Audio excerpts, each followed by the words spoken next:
Namanya Abdurrahman Wahid, tapi bangsa ini mengenalnya sebagai Gus Dur. Ulama, pemikir, budayawan, presiden, dan di atas segalanya, manusia yang menjunjung kemanusiaan. Siapa sebenarnya Gus Dur? Dan mengapa ia begitu dicintai banyak orang, bahkan setelah wafatnya?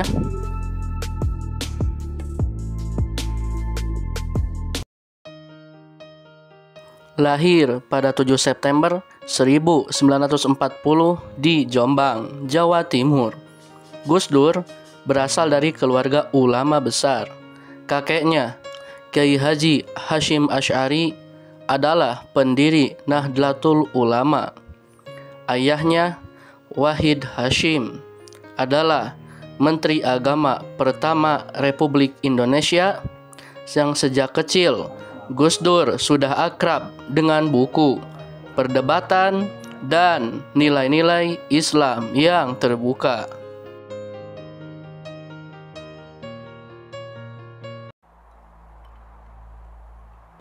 Gus Dur melanjutkan pendidikan ke Timur Tengah, Mesir, dan Irak. Di sana, ia tidak hanya belajar agama, tetapi juga bersentuhan dengan pemikiran global. Ia juga sempat mengenyam hidup di Eropa, menjelajahi ide-ide demokrasi, sosialisme, dan pluralisme yang kelak akan membentuk watak perjuangannya.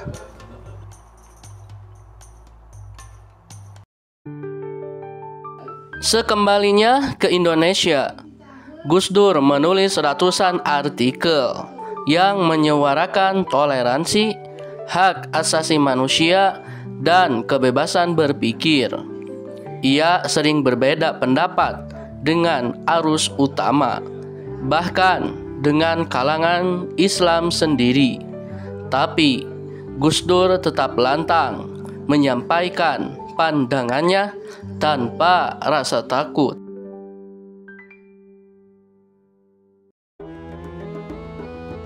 Tahun 1984, Gus Dur terpilih sebagai Ketua Umum PBNU. Di bawah kepemimpinannya, NU keluar dari politik praktis dan kembali ke Khitoh 1926. Fokus pada pendidikan, dakwah, dan sosial. Kemudian, ia memperkuat wajah Islam yang ramah, bukan marah. NU menjadi kekuatan Islam yang inklusif pada pembela kaum lemah.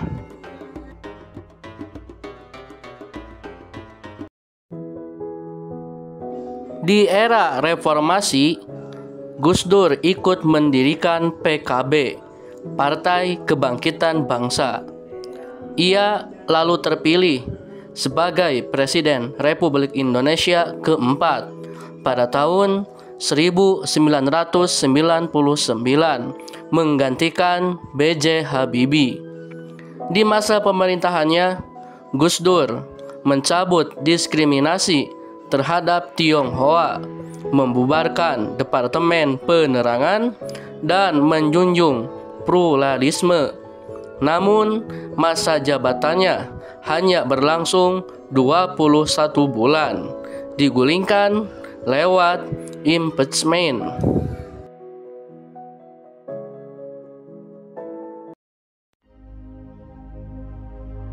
Setelah tidak lagi menjabat, Gus Dur tidak berhenti mengabdi. Ia kembali menjadi pemikir, pelindung kaum minoritas, dan penengah di tengah konflik. Ia kerap hadir di tempat yang tak disangka, di acara umat Kristen, Konghucu, bahkan komunitas adat. Gus Dur adalah milik semua umat manusia.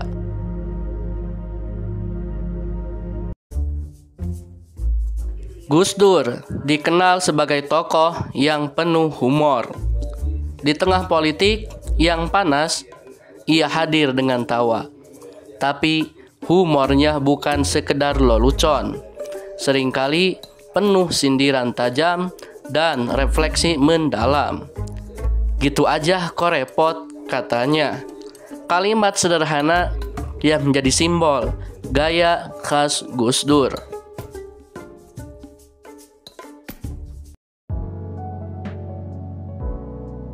Pada 30 Desember 2009, Gus Dur wafat di Jakarta. Kepergiannya mengguncang negeri. Ribuan orang dari berbagai agama, suku, dan latar belakang datang mengiringi jenazah ke Jombang.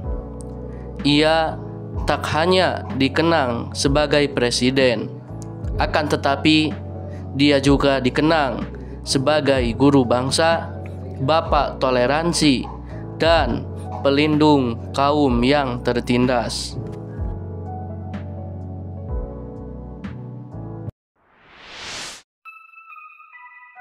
Kini semangat Gus Dur diteruskan oleh jaringan Gus Durian di seluruh Indonesia. Mereka bergerak di bidang pendidikan, advokasi, dan gerakan sosial.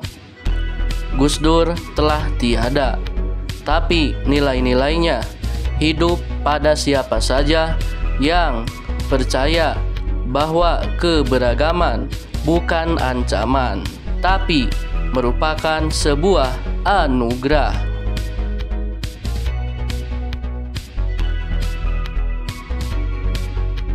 Tidak penting apapun agama dan sukumu, kalau kamu bisa melakukan sesuatu yang baik untuk semua orang, orang tidak akan tanya apa agamamu. Itu Gus Dur. Warisannya bukan kekuasaan, tapi kemanusiaan. Karena Gus Dur telah menunjukkan bahwa untuk menjadi besar cukup dengan menjadi manusia.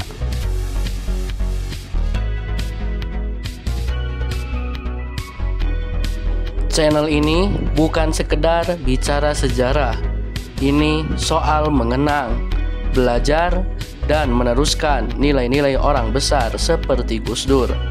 Kalau kamu setuju, klik subscribe sekarang juga.